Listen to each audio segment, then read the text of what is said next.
मैं आप लोगों को रियलिटी बताता हूँ। सबसे बढ़िया चीज़ जो है रियलिटी बता देता हूँ मैं आप लोगों को इस चीज़ की। आईपी और ड्यू में मिसकंसेप्शन है, स्टूडेंट्स को समझ में नहीं आती वो चीज़ और दोनों को साथ साथ में कंपेयर करते हैं।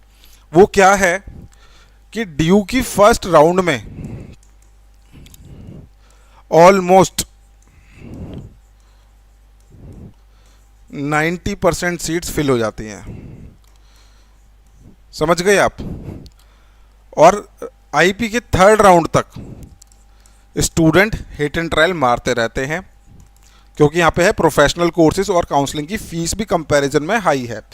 जैसे कि मैंने बोला था 96,000 इस बार आप लोगों को पे करने हैं कॉलेज अलॉटमेंट होते के साथ ही। बहुत सारे स्टूडेंट बोल रहे थे मेरे को कमेंट सेक्शन में कि सर 96,000 का क्या सीन है, 96,000 का क्या सीन है। तो 96,000 भाई आप लोगों का जो है ये समझ के चलो कि आपका इस बार का पार्ट एकेडमी की फ़ीस है जो बड़ी है। समझ रहे हो आप मैं क्या कह रहा हूँ। पहले ही 60,000 रुपये हुआ करती थी, अब आप लोगों की पार्ट एकेडमी की जो फ़ीस है वो बढ़ गई है। आई होप आप लोगों को चीज़ समझ में आ रही होगी जो मैं बोलने की कोशिश कर रहा हूँ।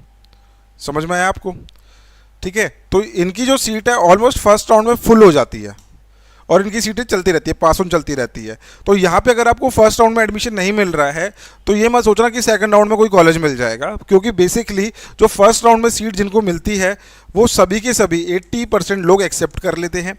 एक्सेप्ट करने के बाद सीट को कर लेते हैं बुक और बस वो फिर क्या करते हैं, अपग्रेड खेलते हैं। यानी कि अपग्रेड होगा तो दूसरा ले लेंगे, नहीं तो जो मिल गया उसमें हम सेटिस्फाई है। मोस्टली ये चीज़ जो है यहाँ पे रहती है।